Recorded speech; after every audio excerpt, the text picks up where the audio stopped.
I don't know if I got you, but I'm gonna try. Welcome to the DL Gaming Podcast, adding games both new and old to your backlog, one slightly inappropriate episode at a time. My name is Christian, and has everyone else met Jeff Goldblum in person? Or is it just me who doesn't know who the fuck this guy is? Joining me today is Bobby. And I'm a rootin' tootin' robo cowboy. Pew pew. And Amanda. Shit, I guess I'm going topside again. Not as funny as your guys' You guys are such good ones. I couldn't even get. I forgot his name was Jeff or Joel. I really don't know who this guy is. Okay, Wow. This week we're gonna. That's blasphemy, dude. We'll get into it. We're going to be talking about Far, Far West, Ark Raiders, and Jurassic World Evolution 3. But first, Bobby, what is new? Well, I'll tell you what's new. Grand Theft Auto 6 was delayed yet again, this time to November 2026. So we'll have to wait a little bit longer. And if you're a PC gamer, you're going to have to wait even longer than that. So the original, or the last GTA game, I think it was over a year that it was finally released. A year after its console release, that PC gamers finally got it. So yeah, it's going to be a while until we see this game. But what's interesting about this is that Grand Theft Auto is like this massive asteroid that all the other developers want to clear out of the way of. It's kind of like the movies, like releasing your movie right at the same time as a Marvel movie is not a very good idea. It's kind of how it is with Grand Theft Auto 6. So because they rescheduled, a lot of developers are now kind of adjusting their release schedule to accommodate this so they don't have to go up against that game. Might be good news for some developers, bad news for others. And the last time GTA did a release, I read a really interesting blog about the couple games that decided to release in the same window. And basically, they thought, okay, we are small indie games that are nothing like Grand Theft Auto. Not everyone wants to play even though a lot of people want to play Grand Theft Auto, not everyone wants to play Grand Theft Auto. Maybe if we risk it, it's actually advantageous for us to release at the same time because we're different enough that we will be one of few who will make that huge risk. So I'm excited to see if this is actually wrecked some indie plans, like who purposefully, like, you know, some weird sort of auteur narrative, crazy sort of game who was like, yes, I want to release at the same time as GTA because I want the headlines to be, I played GTA 6 and this game you've never heard of, and they were both great, or something like this, right? So maybe it's negatively affected those people. Yeah. And I mean, GTA 6 is just, like I said, it's massive, but I think this happens a lot with games because if you release a game that is a similar genre to another game that's coming out at the same time, this probably happens with, like, you know, Battlefield versus Call of Duty or even not AAA titles, but, you know, games that are just similar in genre. There's only so many players and so many hours in the day. So totally. You can't have them all.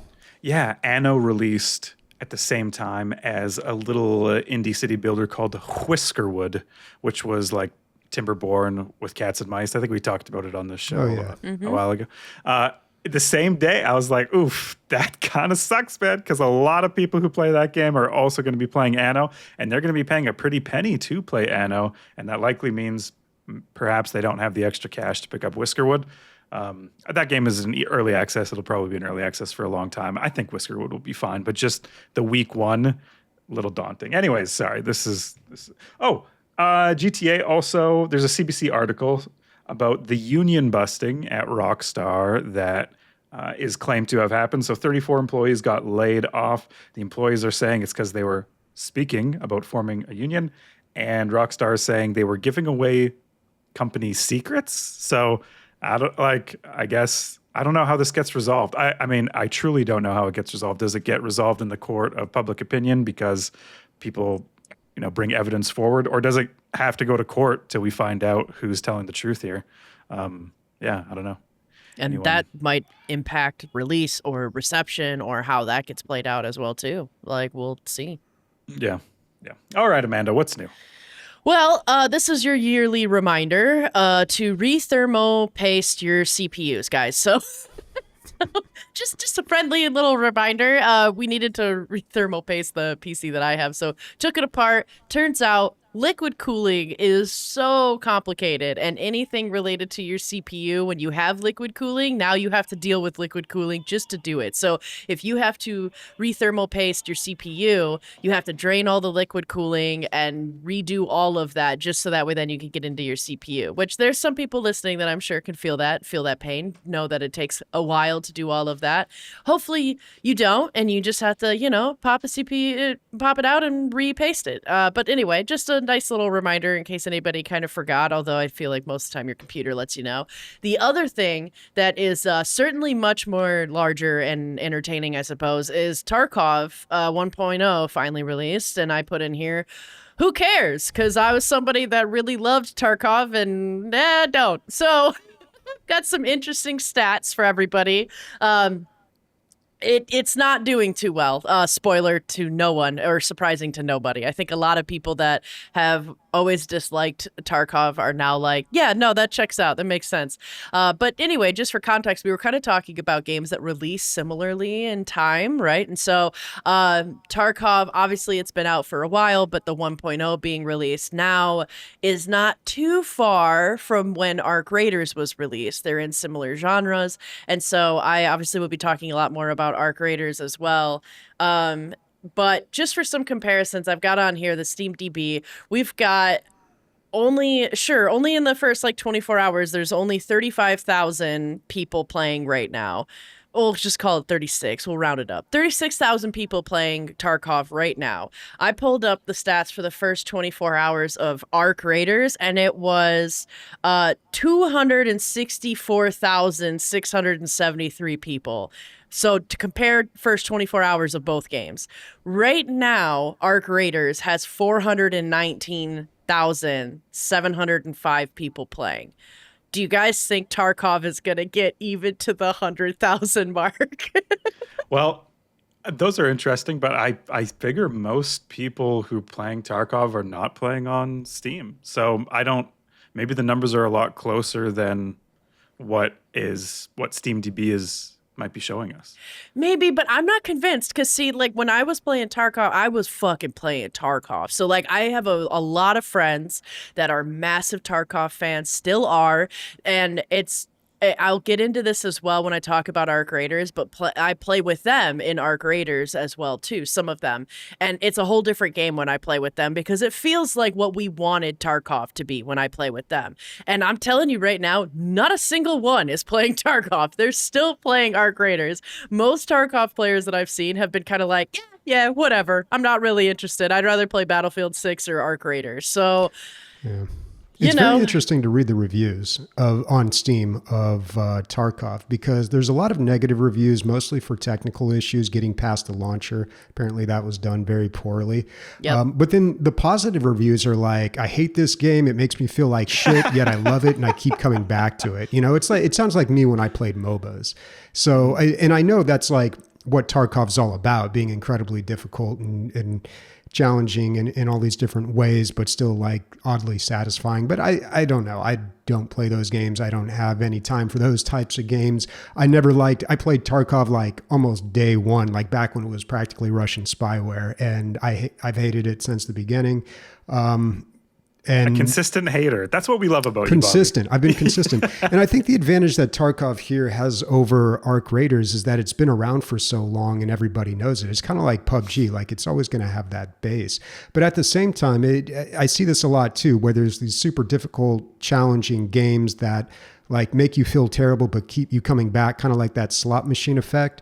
You know, you walk into a casino and you see usually old people, and you can tell they've been sitting at the slot machine all day and they're just they keep cranking down on it and that's all they're doing. And that's their life. And I'm just what are you doing? But to them, they're having quote unquote fun. And that's how I look at some of the people that play these games. But then they have these games and then someone comes out with a game. It's well, what if we did that, but the game's actually fun, doesn't make you feel like shit all the time. And then it blows up. And I feel like that's what Arc Raiders is. And I say this having not played Arc Raiders or having played Tarkov in many years, but I don't know. That's just my hot take. And as somebody who has put in well over 100, probably 200 hours into Tarkov and is getting very close to a 100-hour mark in Arc Raiders, I think you fucking nailed it, actually, of describing that. I mean, I look at my experiences with MOBAs and I think of all the time and all the money I put in there and like the highs and the lows that I had, the mostly lows. But yeah, that's kind of where I'm drawing from. But when those highs came up, Bobby. Yeah. It's a roller coaster, and that's what kind of gets you. That's part of why I like extraction shooters. That's so drugs much. too, bro. The highs and the lows. Very true. It's very true. Yeah. So I mean, it's I don't know. When I heard Tarkov 1.0 came out, I said, I don't really care. I asked a few people that are in the Tarkov community and have played Arc Raiders about their thoughts as well, too. Nick, who was on the podcast, was playing it, and I reached out to him and was like, dude, how is 1.0? And he's like, it's the same game.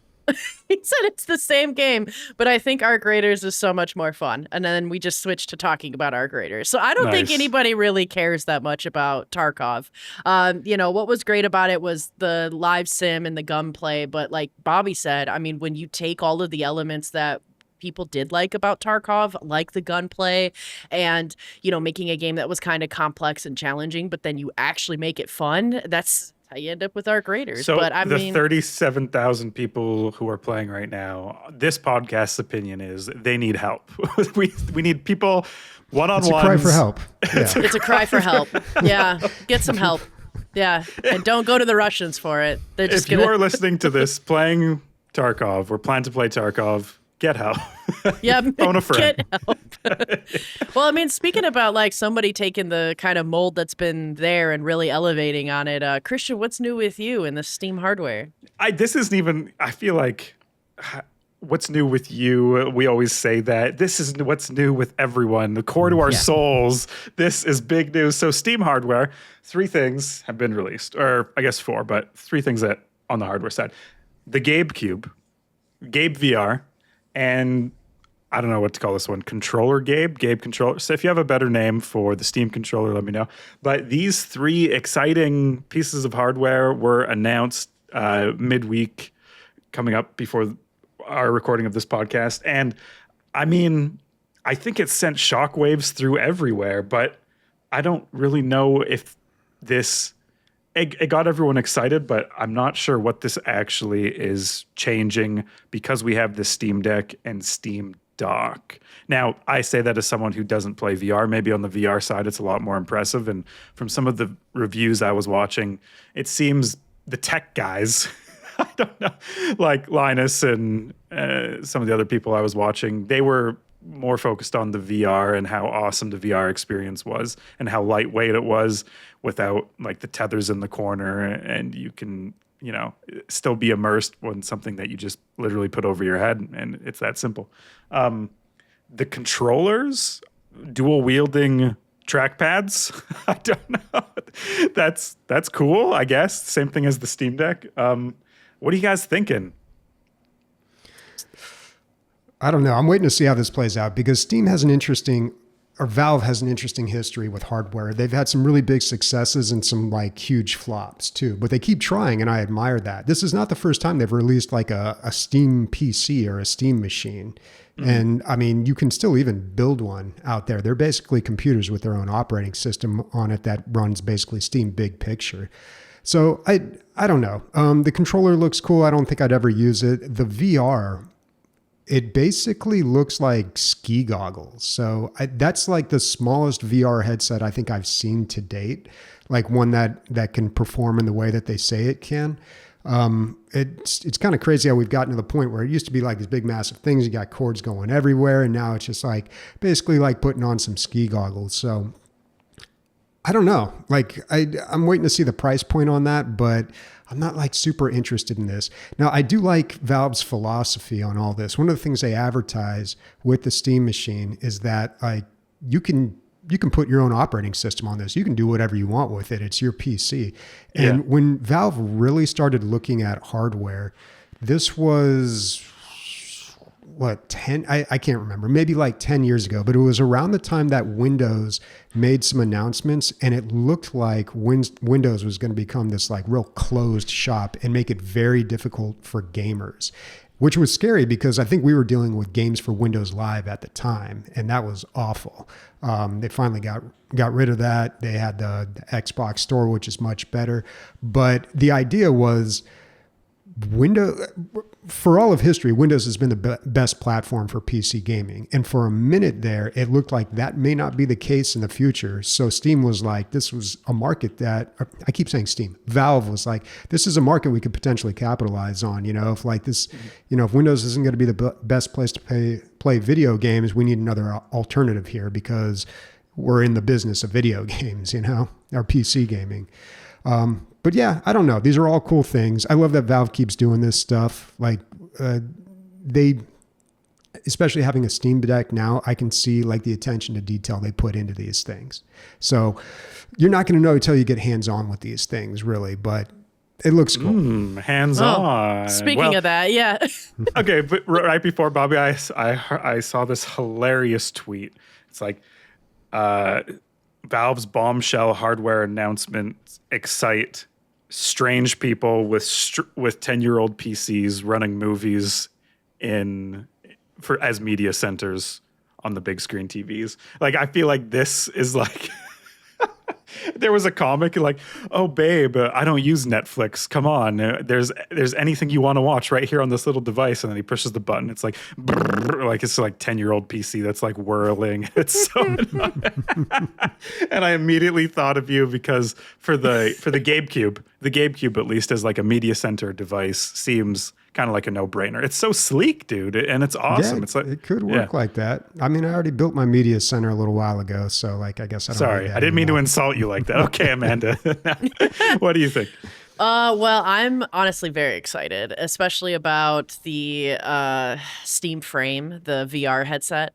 I'm probably not going to use the controllers, and probably not going to get the GameCube, but the VR, we're planning on getting that for sure. I have had the chance to put my hands on the hardware, and I can say that it is definitely much more comfortable. It has that, you mentioned it, the ski goggles look. That's called that's pancake lens is what they call them, which I think is a hilarious name, but it's because it's a like thinner whole lens that's like in focus, and so they're much more comfortable as well. And I felt that was a big difference as well too. I have played and I owned the Quest 2, and I felt that this was so much more comfortable and more lightweight and just would be so much better, I think, than any kind of Meta Quest that you could get.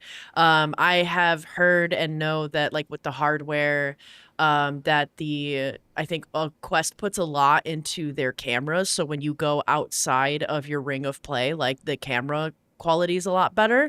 I'm not entirely too sure how well it's going to be with the Steam Frame. And I can't talk too much either about some of the other things, but I can say that the hardware itself is like very comfortable. It seems very durable. It was long lasting. And it seems like they took a lot of the attention to detail that they put into the Steam Deck, which I love my deck, and they're putting it into VR. So I'm very excited. I feel like it's overdue. I, in a way, have kind of hated the Meta Quest in a lot of sense, and I would always just basically streamline everything through Steam VR on my Meta Quest, so like to not have to do that whole step, and it's just going to be integrated with Steam. I'm assuming it's going to have like all your library and be feeling really nice, but the controllers that you use with VR felt really great, and the frame itself, the headset was very lightweight and comfortable and seemed just awesome. So I feel like it's going to be awesome. So I'm really looking forward to it. I do plan on having it when it comes out. So you will be hearing more about it, at least on my end, with some VR games as well, too. So we're pretty excited about it. All right. And I wanted to play. I call this the Gong of Guesses. We're going to guess the price for these various hardware points. So the GameCube, what do we think in USD? Oh boy, I don't know. I don't even know what hardware is in there. See, it all comes down to the hardware. Like, what kind of graphics card are they using? What are the parts replaceable? But I'm gonna go. It can't be more than $1,000. We got 1,000. Can I get 12,000? Can I get 12? No, 1,000? Yeah. I'll go right at 1,000. That's my guess. 1,000. 1,000 to Bobby. Amanda? I'm going to say 800. Well, you sounded very confident. I think it might be 800. No, I don't know. I have no idea. I haven't looked that much into the GameCube or the controllers. I'm just like, VR. And you guys are putting it a bit higher than what I'm thinking, and now I'm thinking maybe I'm thinking wrong. I was thinking like 549. Same price as a OLED Steam Deck. Yeah, without the screen. I don't know.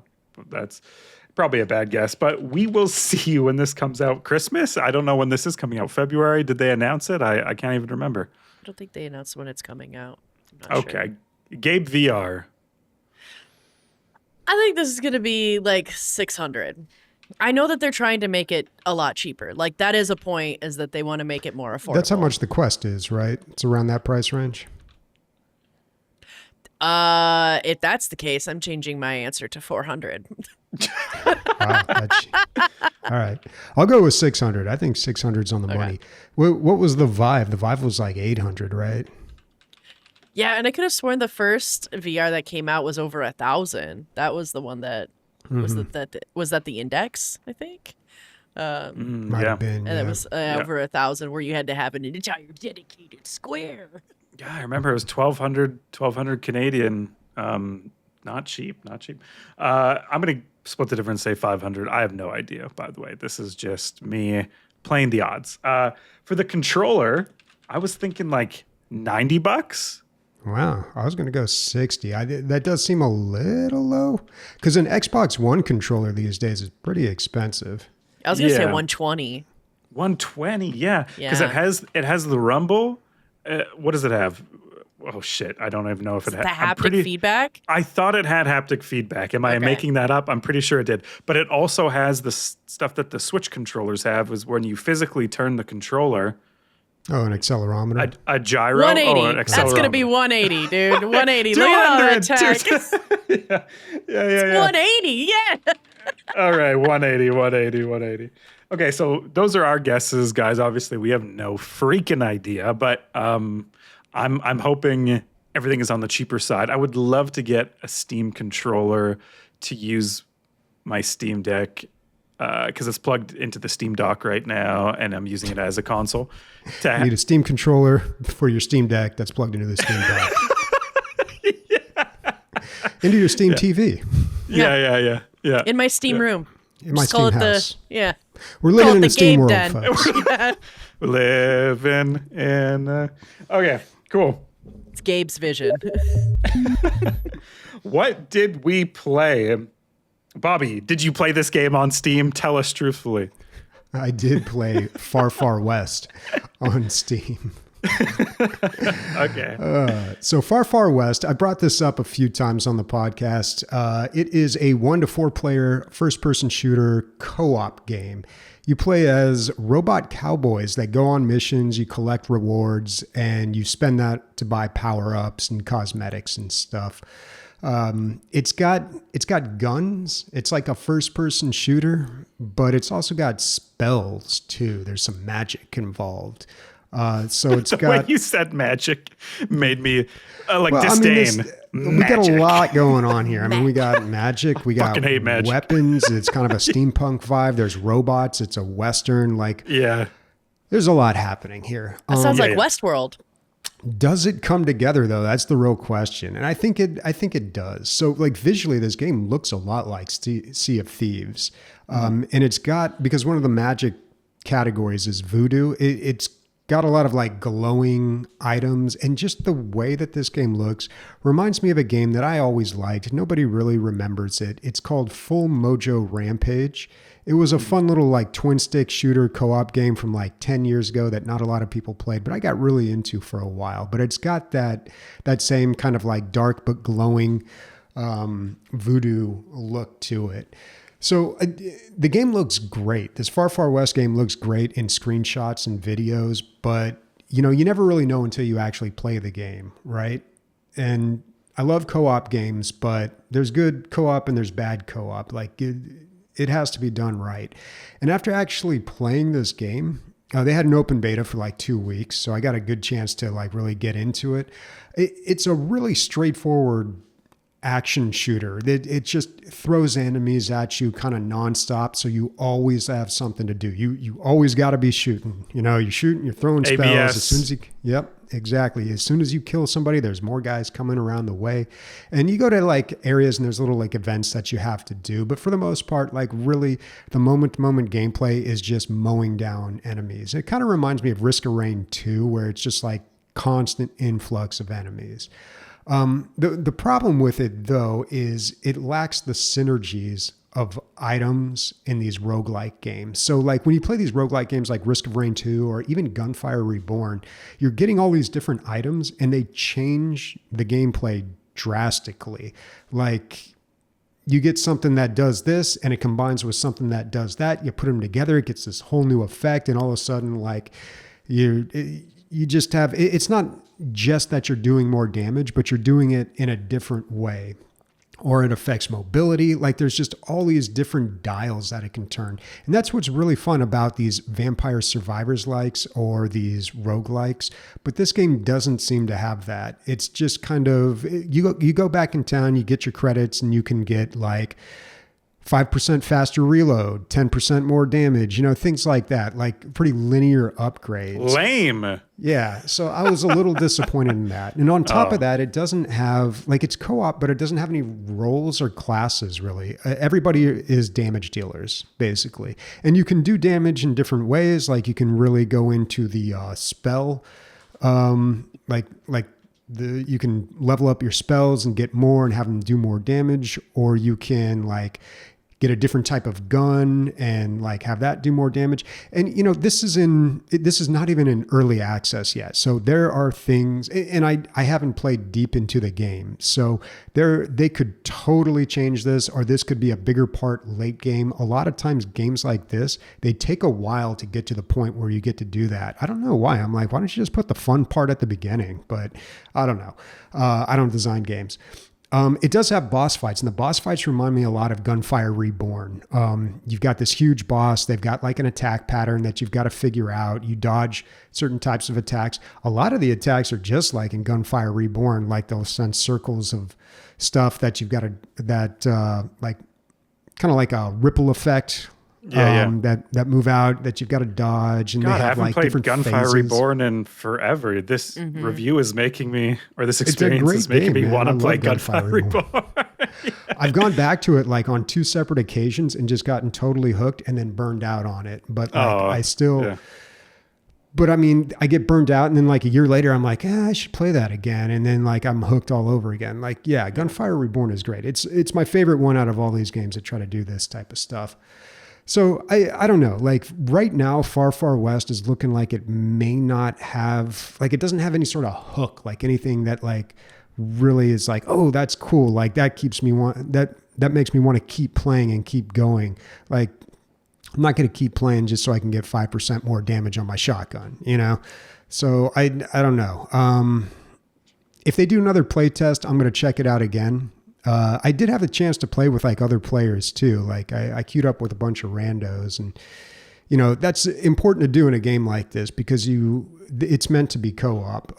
But I don't know. I felt like the co-op didn't really add a whole lot to it. So, well, you know, a play test, they're still experimenting with it. Maybe, did they ask you, Bobby, for 3 short comments? Feedback. Oh, they didn't ask for any feedback. They do prompt you and say like here's where you can go and give feedback. But you know, in other play tests that I've done, there's been like an exit survey, and as long as that's not like super long or links me to like a Google form that has 50 questions, like that's cool. I think that's really good, especially if it's just like, hey, just real quick, here's a text box, like give us some quick feedback. Like I think that's great, because I would have totally just like, hey, let them have it. Here's a few ideas. There's a few notes. Yeah. Like the early days of Deep Rock Galactic, when so long ago, dude. And I remember that episode you had some feedback for the Deep Rock Galactic team, if I remember right. which They know what they're doing over there. They don't need my feedback, apparently. Yeah. But Well, way back then, maybe they. Anyways. God, when's So that game- roguelike coming out? Rogue Oh, Core? geez. Yeah. That's going to be game over. Dang, dude. So at the top here, you have like the overall point: games that look good but don't play well. Like visually look good, or like on paper everything seems to be cool, but then you play it and you're like, it's missing something. Yeah, exactly. Like, so this game looks good in the screenshots, looks good in the videos. You read the description of the game. It's got like the keywords. It's got co-op, it's got like progression. It's got like everything that it needs. But then when you actually play the game, it's just like something's not there, and it's like, you don't know that until you play the game. And this is why video games are such a interesting medium. You can, like a movie, maybe a book, I don't know, but like movies and TV, like you can get an idea from a trailer or from like a clip or something like that. Like you kind of know what you're in for, but like it's kind of hard to market a video game, I think. I think that's... I don't know. It's so hard. No, just joking. I have it rough. Yeah.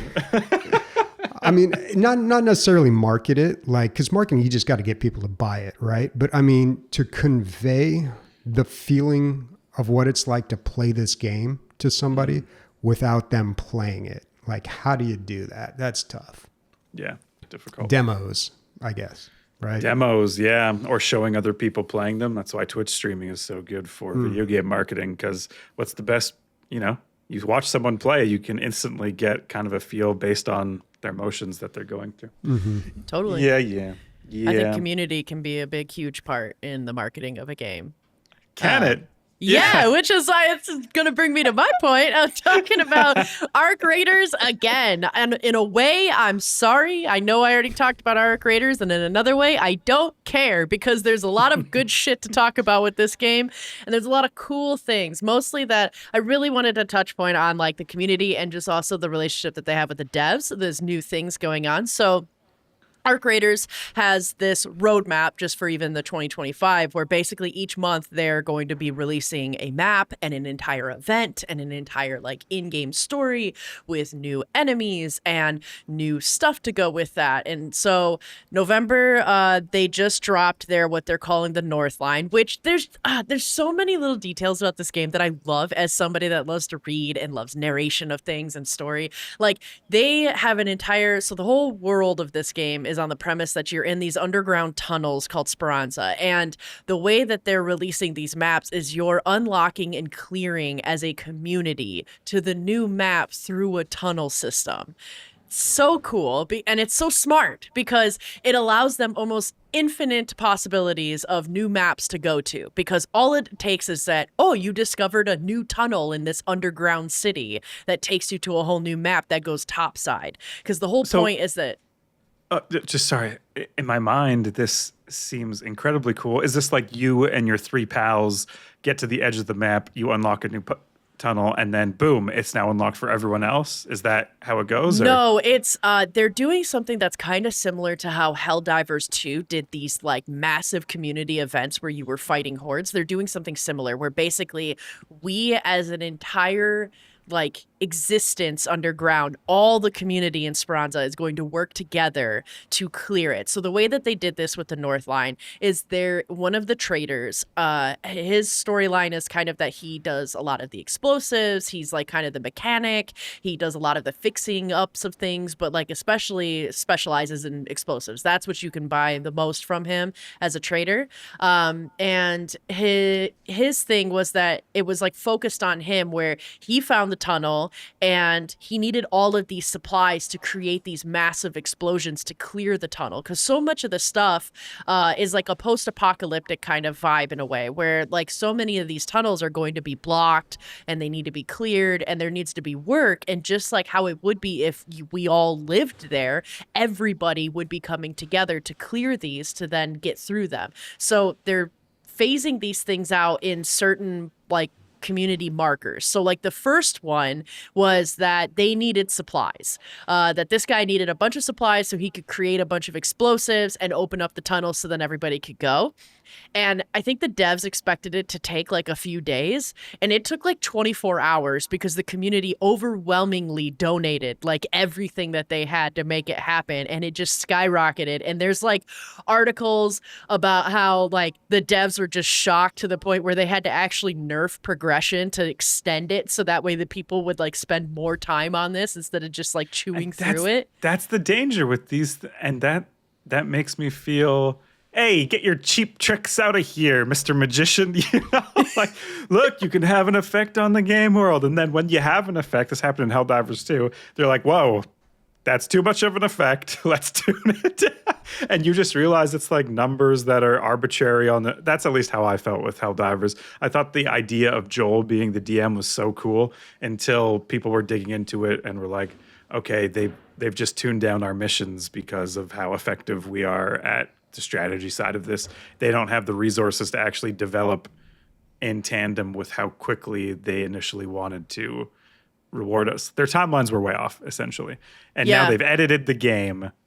And if you're playing like a game of D&D at the table and your players are like metagaming in a way that confused you, you know, it's just your group of friends and you can take them on all sorts of adventures and maybe you can fudge the numbers a little bit. But I think everyone would be pissed off if you were just sitting there and just added like 300 health to the boss. You're like, oh, you've moved way too fast through this. Just gonna. Well, yes and no. So like I think that what Arc Raiders is doing really well is that even though the community like blew right through the gate with that, the devs were like, okay, I mean, yeah, you get your new map. Like, and so they released the new map earlier than they thought, but they had it ready to go. The new map's out. Yeah, I've been playing it, and what they did nerf and what they changed with their progression is the next phase. So the next phase of this new map and this North Line, they're calling it, is that there's all these arc, and arc for to remind everybody is basically the enemy AI. There's these like robotic creatures that have taken over on the back end of things in the game. They have utilized AI learning in these enemies to the point where like I've never fought like enemies quite like this in a way where it learns so well, and it's created such amazing community moments, which I will get into that. But essentially they have these new arc creatures, and there's this whole new area of the map is just loaded with arc. So their progression now is that everybody needs to go in and help take out and clean the area and clear out all the arc. That's the thing that they kind of nerfed and extended and made it a lot longer. They've attached it to like XP, and you can get a lot of XP from scavenging. You can get it from killing arc. You can get it from killing other players, but you get a lot more of your XP if you're stacking it by looting and killing arc and things like that. So it kind of encourages more PvE, but it's not shitting on PvP at all. So that's creating in the game, I'm noticing this like kind of have it your way adventure. And it seems like they're doing a really great job with a lot of matchmaking. Part of their new update is that they're prioritizing like duos, so that way people that are in just a group of two aren't getting paired with a bunch of groups of threes and being at a huge disadvantage. They're taking a lot of time to really try to match people up fairly, and that ends up creating people on a server or on a game that kind of have a similar mindset. There's like 20% of people that play this game that have never once shot another person, which is pretty big this late in the game that it's been out with this many players playing, and for an extraction shooter. That's great. For Real War, I'm remembering like a stat for Real War where it was similar. Like in World War I, a certain percentage of people who could have taken the shot just didn't end up shooting another. Like they couldn't do it. They're like, I just don't want to do this. Yeah. So it's interesting to see that also play out in the game world in a way, because there's even less, you know, it's just a video game, really. You can shoot someone and nothing bad's going to happen. Yeah.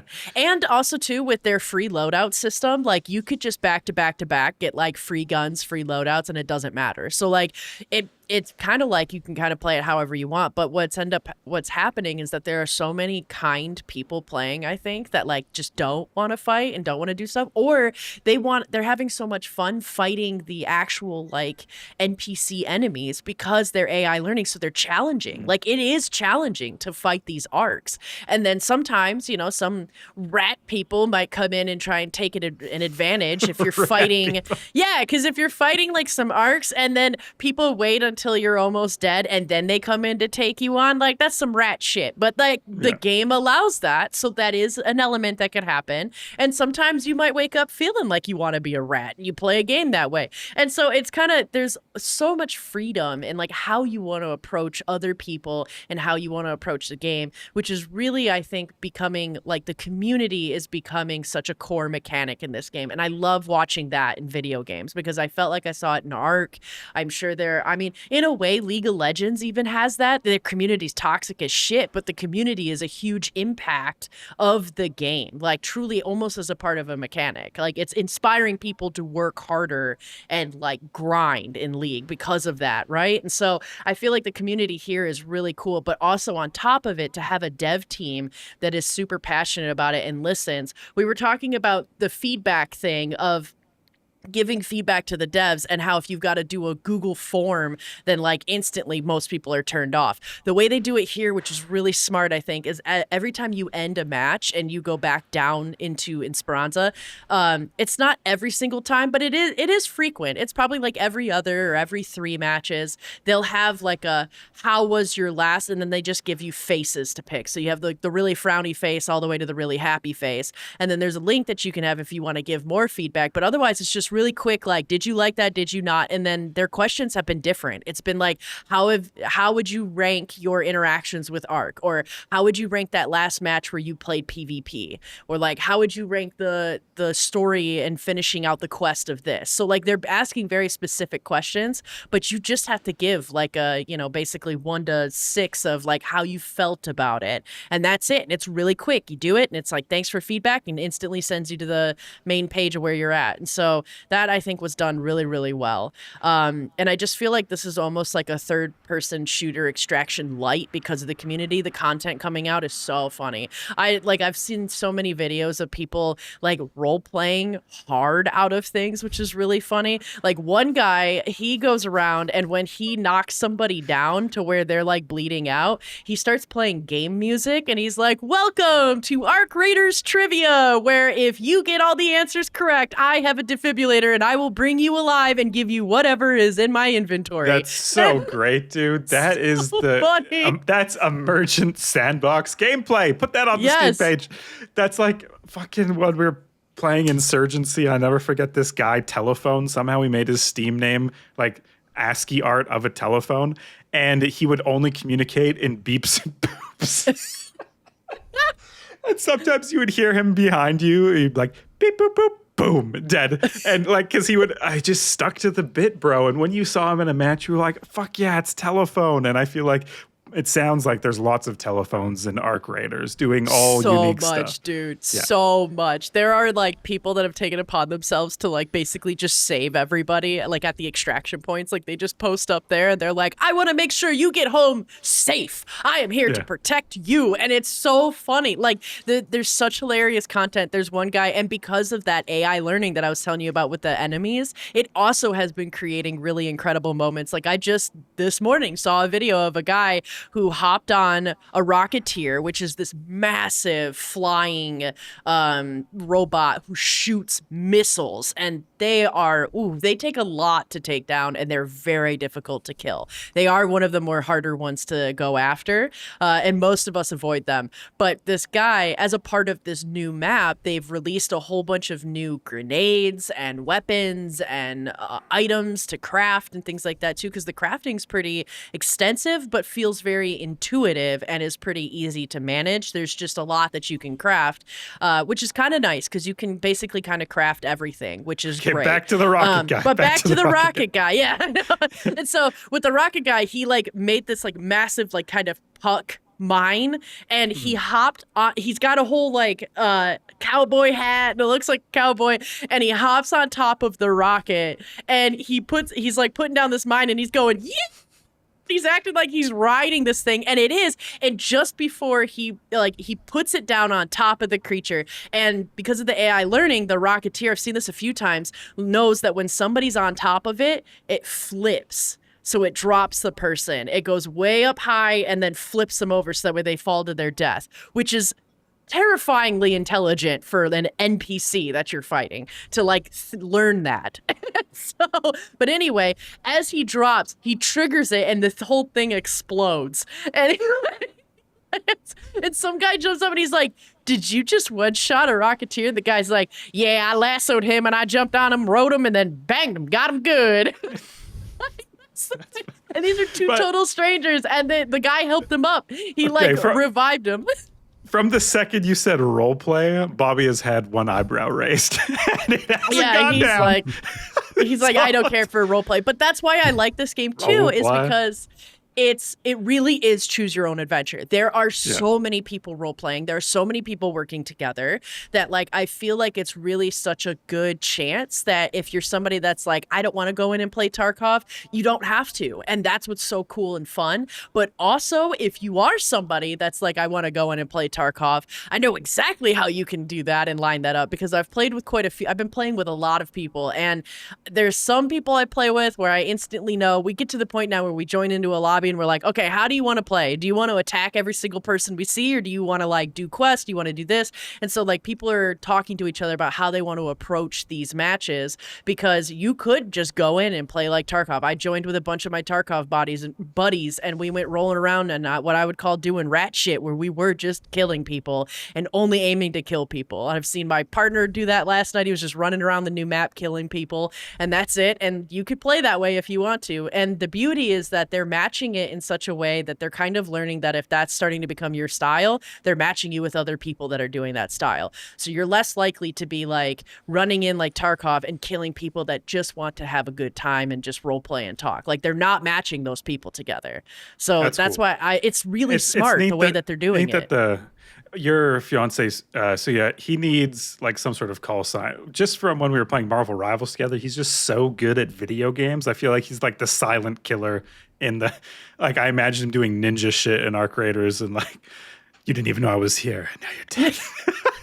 No, he actually comes in like a fucking wrecking ball with Arc Raiders. You can usually tell he's coming in from a mile away because he's killing everything. That's great. This game sounds so fun, and your overall point of the community makes a game. That is what is really pulling me in. I want to load in a game, and I want to find a telephone, and I want to have someone who is pushing the boundaries of the sandbox and not just grinding XP or doing what's on paper. Really having fun with it. I think that's totally. Yeah. I think you nailed it too. It really is a sandbox kind of game, even though there's so much lore and story and things there that it seems like it should be linear, and it has linear moments. But the community and the interactions with other players and the PvP, I think, is what really has truly sold this game, and the community is really running it for its money, which is awesome. Love to see it, because there's a lot of troll stuff that you could do too. And even just if you were going against the NPCs in the Ark, there's a ton of troll things that you can do with them too. Like I said, the guy hopping on the Rocketeer and lassoing it. Awesome. It's just him playing with the NPC. If you're out there playing Arc Raiders, you got to come to, I think, our disc. I just want all you people to join and have merry times together. That is my wish. I think I'm going to create a channel just for Arc Raiders. We do have a good chunk of people on Discord playing it, so that'll be good. But anyway, that is long done, dead into the ground. Speaking of that and the fossils that comes from it, dude, how was Jurassic World Evolution 3? The fossils. I don't know about that transition. Okay, guys, what I want to talk to you all about is this idea of agents for Sims and city builders, and also Zen rock gameplay that sometimes some city builders sort of excel at. And the game I'm going to talk about, Jurassic World Evolution 3, really, truthfully, that is what it is at its core. And I'm going to lay out some evidence of why I think that is. But, Some games like Against the Storm and Frostpunk, you're racing against the clock. There, these choices matter, narratively driven city builders.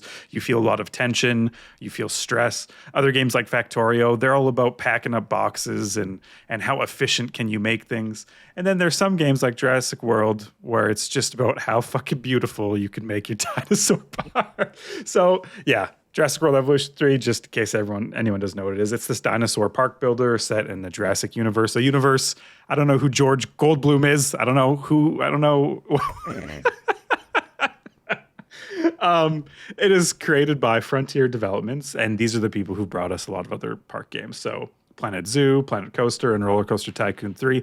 They've been sharpening their samurai sword, proverbially, for a while now, and I think Jurassic World Evolution 3 seems from the reviews one of the pinnacle of this line of thinking for these previous games that they've worked on. So my experience with this game is it's confusing, it's complicated, and it's casual. And when I put those three words down, these three C's, so I was like, what does that even mean? Why do I feel this way? But I think it's true.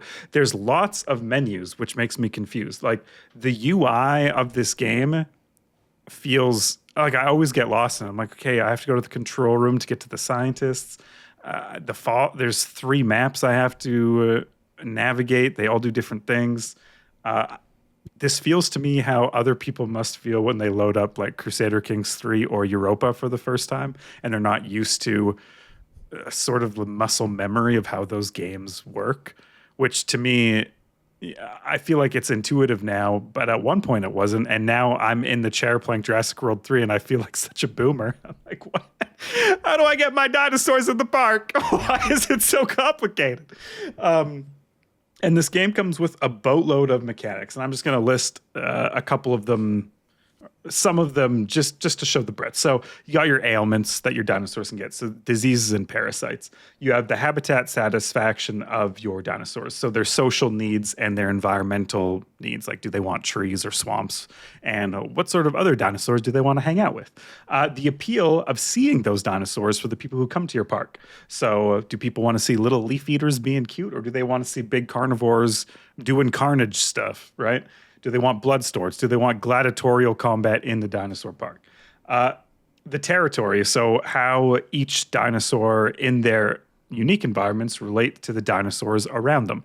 The T-Rexes from across the aisle, they love to see those little cute herbivores. They salivate at the corners of their pen. And so there's synergies that you can get by putting certain dinosaurs not in the same enclosure, but beside each other. Fertility and family tree. There's genetic traits for all these dinosaurs. There's lots of genetic traits. I feel like I was scrolling through a menu of at least 100 traits, and they pass them on to their offspring. And the idea is you want to selectively be breeding your dinosaurs for the type of experience that you want your park goers to have. You want little fast carnivore guys with extra sharp claws? Well, you better breed them that way, and people will appreciate if you do. Infamy. So your dinosaurs, if they've killed other dinosaurs and humans, they get infamy. And this reminds me of this polar bear in Calgary. These 2 brothers, this is a sad story. These 2 polar bear brothers, I think they're around 10 years old. And one of the polar bear brothers this year killed the other one. And when he did that, they shattered the looking glass that you can look in the pen at in the Calgary Zoo. It still has like caution tape and cardboard and duct tape and metal fencing around that portion now. And that bear has become infamous. He's, he fratricide, right? He killed, it's one of the oldest sins in the Bible, guys. Like it's terrible. And this can happen in Jurassic World 3 too. And I feel like it's kind of cool. It's like, oh, this is the T-Rex that broke out and killed that one guy. And that's who I want to see when I'm in this park, right? And honestly, when I went to the Calgary Zoo the last time, I wanted to see this polar bear who killed his brother. And I did. And he looked fucking terrifying. He looked real scary. So yes, you have the food that you feed them. And all of these mechanics require specialized buildings, research, menus, staff. And this is where the complication comes from, I think. And yet, my first 6 hours of gameplay was so simple. It was basically click this, click that. The only strategic thought I had during this whole time was how pretty things look, because the game guides you so efficiently. They're really taking a lot of the thinking out of the game. You know, you have all these mechanics, and yet the minute something happens, you click a button, that button leads you to the next thing you have to click on, click, click, click, click, click, and it's solved. The only complication is when you try to navigate these things yourself outside of, you know, a dinosaur breaking out. Then it becomes complicated. Like, oh, how do I make my dinosaurs pass on this genetic trait? Figuring that out is complicated. But when the pop-up comes up saying your dinosaur has this trait, you click that 3 times and boom, you have a new dinosaur that's already laying an egg, right? And it's very console friendly, I think, in that way. Like, they've really made it easy to follow the path of the breadcrumbs of what you're supposed to do, because I assume a lot of people are playing this and they don't have a keyboard. They have just a controller, and that needs to be a pretty simple experience or it becomes really frustrating. So confusing, complicated, and casual. All 3 things are true of Jurassic World Evolution 3. And now it's the agent versus sim instruction time. So in City Skylines, each individual citizen has a name. They have a residence, they have needs, they have a car or bike, they have a family, they have income. It is an agent simulation, and your city can, of course, have hundreds of thousands of people in it, and you can click on each one and see the unique things that make up this person's life. And some of the cool things about City Skylines is just following a family around for 20 years and see where they end up. They all, you know, the last name gets passed down, hardware stores get named after this last name, and it feels alive in that way where you can check in with sort of individual people. Jurassic World Doesn't let Evolution. you assassinate them, though, like it does in Tropico. Dude, that is some of the coolest things about Tropico, is fucking with random people. Marcella, you're going to go to jail. I just don't like you today. That's probably how real dictators feel too. Nice. No, it doesn't let you do that in City Skylines. And it also doesn't let you do that in Jurassic World Evolution 3 with the park goers. So the dinosaurs are like that, but the park goers, I can't click on them to see what they're enjoying about the park or what they were excited to see, or like their bladder levels, you know, all the things that were happening in Roller Coaster Tycoon, which I found interesting. And in that game too, you could pick individual people up in Roller Coaster Tycoon and you could like put them on the log slide and watch them. You're going on this ride right now. Drop them. And when you pick them up, they would do like this little animation as if they were being picked up. They'd be like, wee, wee, wee, wee, wee, don't pick me up. That was a fun part about this game. And I was really disappointed that Jurassic World Evolution doesn't work like that. These people are just visually simulated based on how popular your park is and what enclosures are the most popular in your park, right? So if your park becomes popular, all of a sudden you'll see a lot of people sitting on benches. I didn't see them sit down on those benches. They just kind of appeared. And so it kind of takes the magic out of it for me. Like, as soon as I figured that out, I was like, oh, this all feels fake. I mean, I know it's all fake. It's a video game, but like, I can't click on little Tommy with the balloon to see if he liked the T-Rex. Like, then why am I making this goddamn enclosure in the first place? Because it's about the dinosaurs. It's Jurassic World, not People World. Yeah, okay, that's a decent counterpoint. And yes, I can click on my dinosaurs and see how they're feeling. But I don't know, the park management. Is this making any sense to you guys? Would you be disappointed? No, totally. I would be disappointed, even though I also kind of get it. It sounds like they've focused more of their complexity and time and resources into the dinosaurs, and then the people are just there as like a backdrop instead of as like a focal point or something to put details in. But I've always drastically appreciated the details in park management sims when you can do, like you said, Roller Coaster Tycoon. Like, I loved that. I thought that was so funny. And it also was nice because I noticed that if a ton of people that were standing in line for one roller coaster like really needed to pee, well, then clearly I need to put a bathroom close to that line then, like, because that would probably help. So like, I used that really, but it is interesting. I would be definitely disappointed. I'm with you on that one, jokes aside, but I do also get that they're like, this is about the dinosaurs. And yeah, I mean, I guess I'm just so fucking picky on these type of games now. Like, you put an entry, so many. You put an entry to the park, and there's a little helicopter pad, and if your park becomes really popular, people just start popping out of the entrance. You know, it's always on this island, right? And I'm like, how did these people get here? I can't click on them. I don't know if they're having fun. So the agent versus sim part of it allows them to have high fidelity in other areas of the game because the game isn't computing all these different stats for every individual park goer.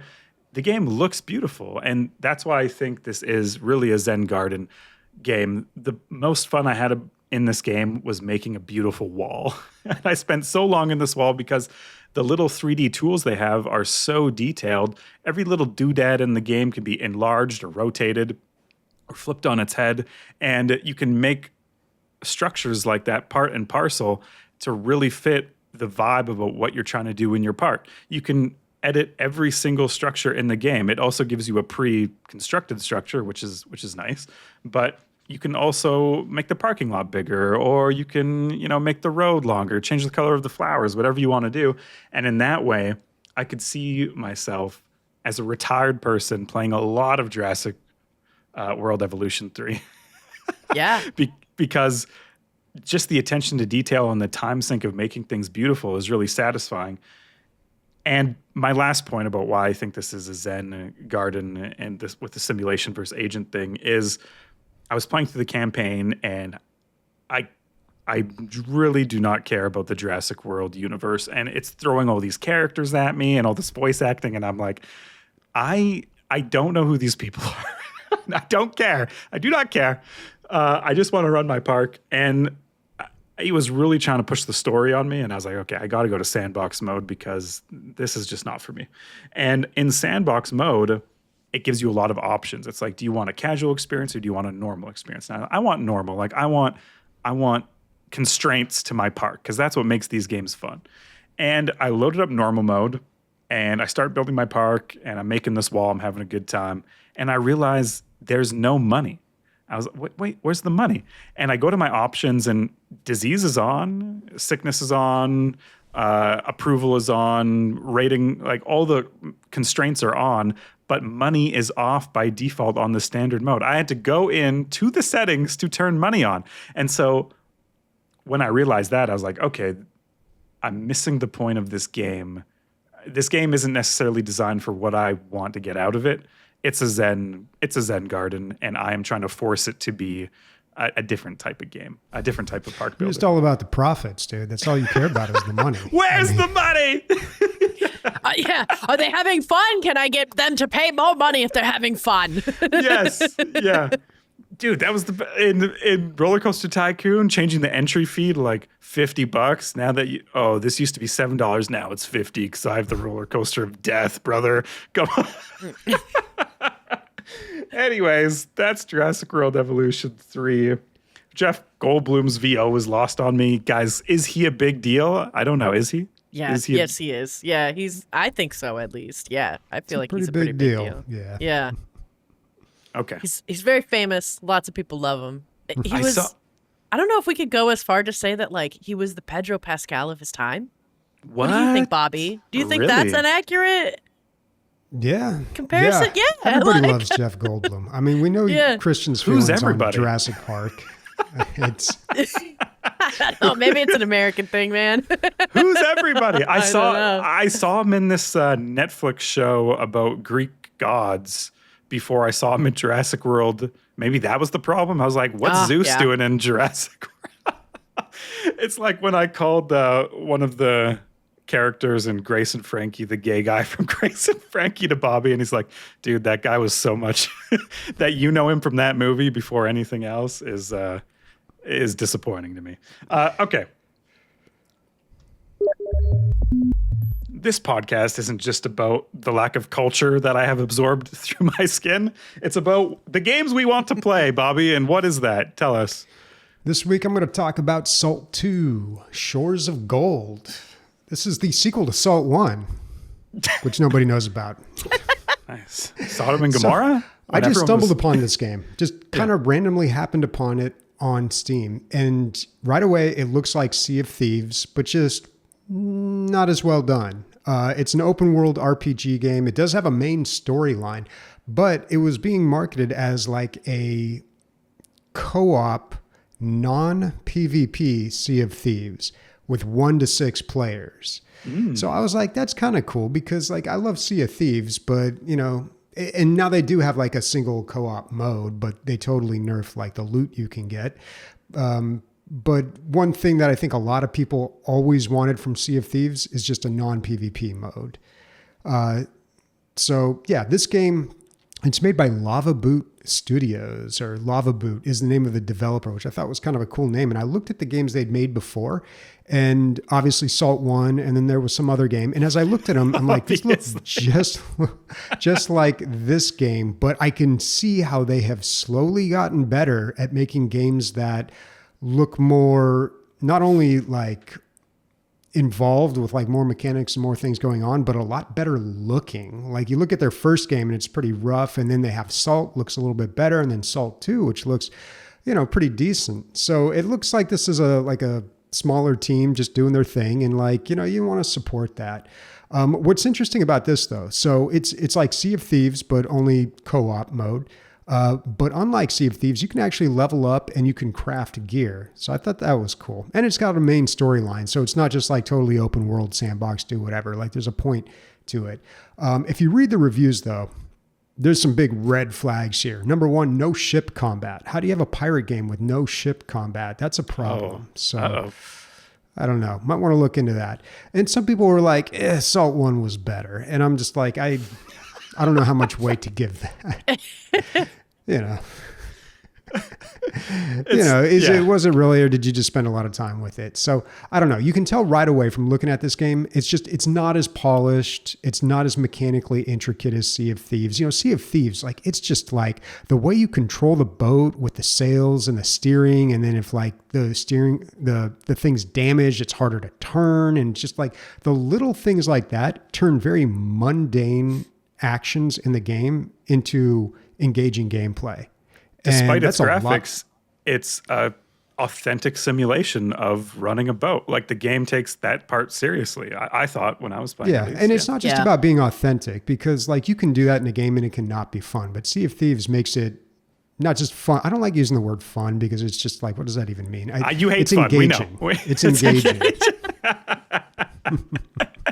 So I'm not expecting that from this game, but for $15, small dev team, it's just like, this is probably something worth checking out and giving them a shout out. Salt 2, Shores of Gold. If that sounds good, check it out. And if you're like Bobby, just play some Sea of Thieves. It sounds like you're really craving that today.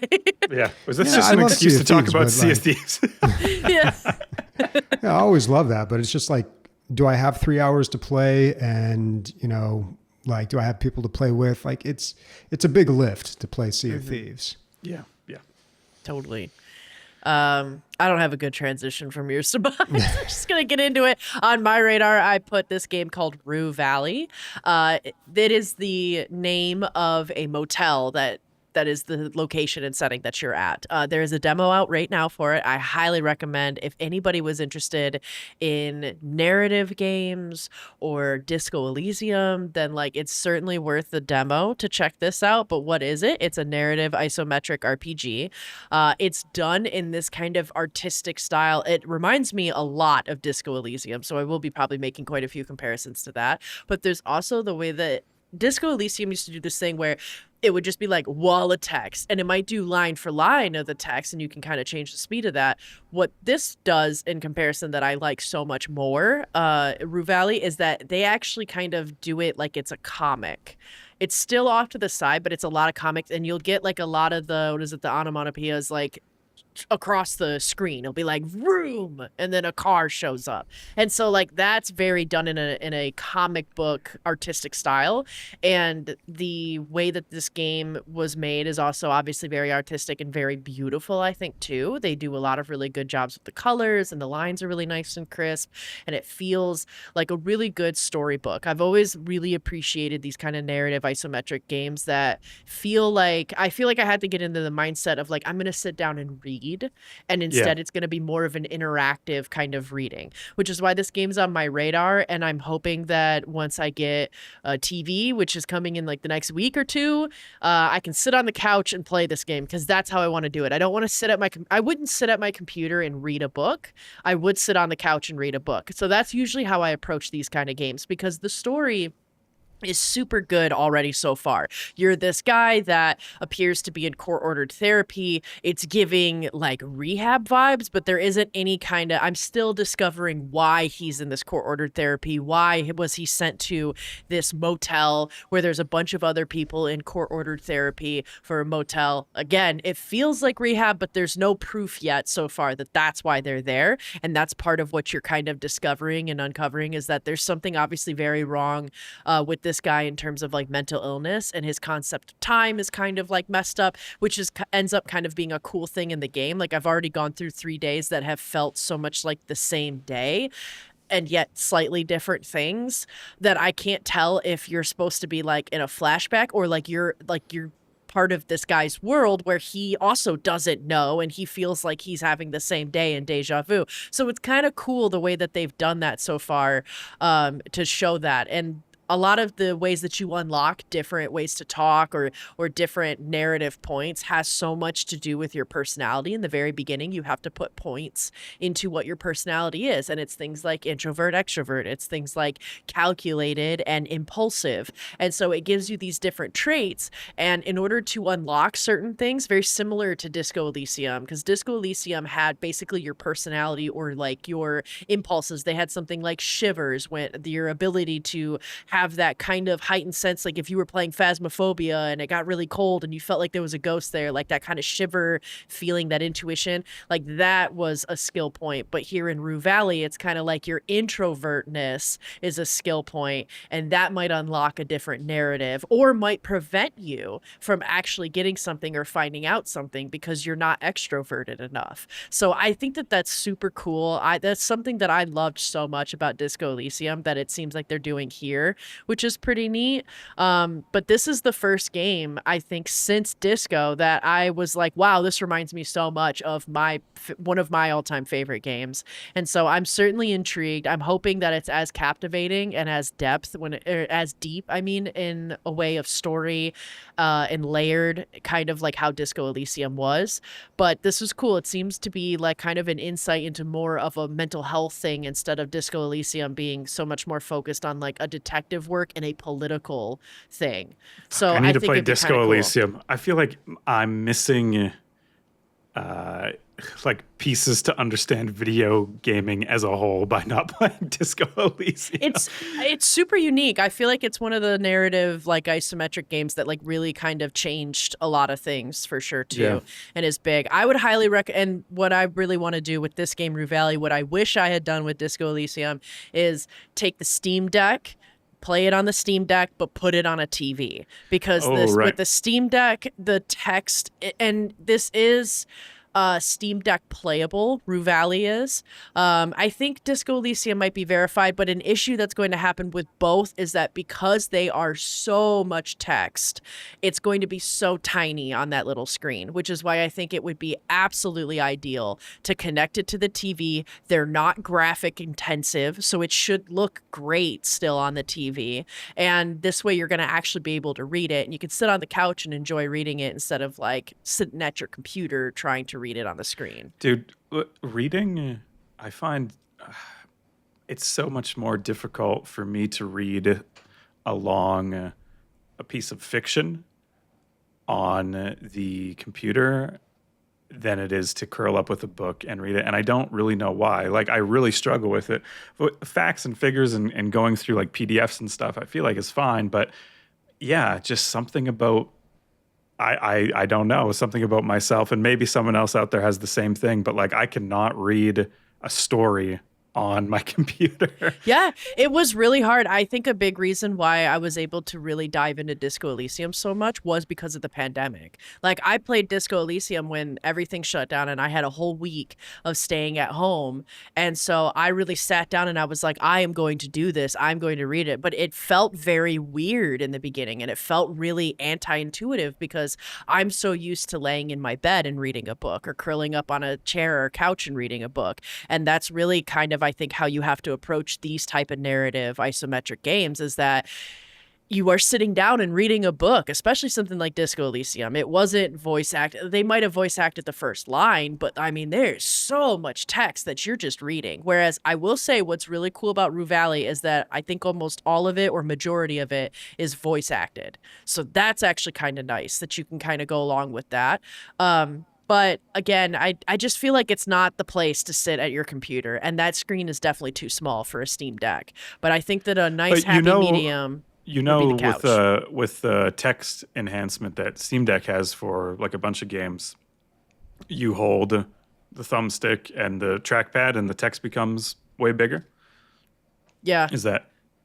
I feel like that's fine, but I mean, if you can just sit on your couch and like read it off the TV, I'm curious to see how that is. Maybe that will feel weird to me too, though, because I'm so used to like curling up in bed or on the couch with a book, and so it feels very weird. I don't think you're alone in that. I think a lot of it is that most of us that game and use our PC or use our PC for work, like we're not reading books or spending time like leisurely reading on a computer. It's either for work or for play in the form of a video game.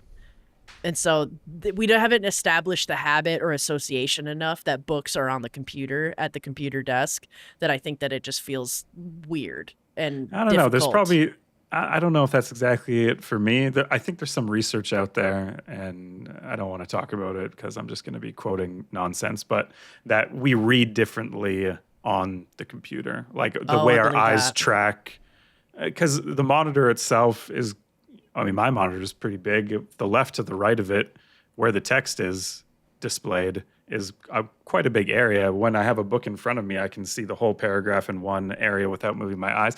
Anyways, that's getting into probably something else. But 10,000%, you know, and especially when you're dealing with like, I'm sure there's such cool, interesting research out there, though, from generation to generation, given that there's a whole generation that has read books and then like a whole generation that has read through the screen. So I'm sure there's plenty of data out there. But I want to hear about your generation of Exile that you want to play. Sorry, I'm trying. All right. So Generation Exile is the game that I'm pretty psyched about adding to the wish list. So it's this cutesy narrative-driven hexagonal city builder where you rebuild a society from a colony ship, and that's not exactly unique. I mean, that's truly not unique. But the unique part is the art and the narrative-driven gameplay for a city builder. It reminds me a lot of Oxenfree, where you have these like floaty dialogue options that you as a character explore. And you actually, who you are in the game matters. And for a lot of city builders, you're like this, you know, you're like a king, or you're this, you're the super narrator basically who knows everything through the UI and has the best information to make every decision possible. And it's just how well you execute on the strategic element of the game that affects your gameplay, whereas this seems way more character driven, where you make your main character, you name them, give them a gender, see how they look, what their competencies are, and then you relate to the people in the colony that you're building as that person, as an element of the gameplay, which to me seems pretty unique. That's cool. Because I think this idea is pretty niche. It doesn't have a lot of Steam reviews, so we're sitting at 100% on Steam with only 21 reviews. The mashup is neat enough that I want to go in and see what's going on here for this game, Generation Exile. Maybe it just hasn't gotten a fair shake on the Steam algorithm, and maybe there's something else going on here. The other thing is maybe it's so unique that it just doesn't appeal to a lot of people. That could be the case as well. But anyways, I added it to my wish list, and I would love to check this out. Yeah. Looks beautiful. It's very cool. Very cool, but not as cool as our executive producer, Jeff Bigger. Thank you for giving us a little bit more money every month. That's it. Amanda, Thank you. what do we got for listener questions and corrections? Thank you. Yeah. So, listener questions. We're going to start off with Zap, who has asked about our thoughts on the new Steam hardware, the frame, the machine, and the controller. Oh, which that's I what feel they're like called. Okay. Yeah, the Gabe Cube, the Gabe VR, and the Gabe controller, Nice. the Gabe troller. I don't know, but Gabe Troller. Ooh, yeah. yeah, but I think Zep, we answered a lot of that already at the top of the show with our thoughts. Pretty excited, thinking it's gonna be all over the map when it comes to price. We don't really think we're gonna get the machine. I'm gonna get the VR for sure, but pretty cool stuff, I think. So yeah, go ahead and rewind that back if you want to hear even more about how we feel about the Steam hardware. But yeah, we definitely talked about it. So moving on, we're gonna go to Warconius's question, which is related to Zap's question. So Warconius asks, why do you think Steam is now going so hard on hardware? His theory is that they are seeing customer base that is growing out of the console, but they don't want to hassle with Windows gaming. He also thinks that they see Microsoft and Epic's move into PC gaming with Game Pass, cloud gaming, or buying Bethesda, Activision, and Epic Game Store, Fortnite as threats to their dominance. So ultimately, the Steam digital store is a big deal for us, but for a new generation of gamers, Warconius doesn't think that they care that much about it. Like the people that are always playing Minecraft, Roblox, things like that. But he said that cool new hardware maybe could change that equation. So what do you guys think? Why do you think Steam is going so hard on hardware? I think that's a great analysis. Like the new generation, of course, Minecraft, Steam who? I try to get my nephew to play a game on Steam. He's like, yeah, I have a Steam account, but I don't really understand. Like, how do I play games? Like, we have to add your credit. Like, it's so simple, but coming from the Roblox environment where he's coming from, it's even more simple. I load it into Roblox and I have every custom game I could think of is just on a searchable list, and I host it or I find a hosted game and boom, I can play it, and my purchases are separate from that. My purchases are cosmetics outside of that particular experience. Whereas Steam, of course, you need to purchase the experience. So, yeah, I think what I was struggling to understand and wrap my head around was who is the Steam machine for? And what I came to the conclusion of is maybe opposite of what Warconius is thinking, where it's for people who used to be PC gamers who moved over to console because they were priced out of the hobby and now have an exclusive console, not a Steam Deck, but something that sits in your living room permanently and functions as a PC. That's my thought. So maybe that's completely wrong, but that's where I was thinking and sort of ended up. Did you guys have something different? Not really. Steam has always done hardware, but this has kind of been a lot all at once. But they haven't always done hardware, but this Steam, or Valve making hardware is not like a new thing. But I think they're just a business and they're just trying to get new revenue streams. I don't know. They announced a lot of stuff, and I would not be surprised if maybe one of these took off and the other ones were just do you guys remember the Steam Link? Yeah. Yeah, that's a distant memory. That didn't work, and they you can't even find it or make it anymore. They also had another version of the Steam controller. They also had Steam machines that you can't buy anymore.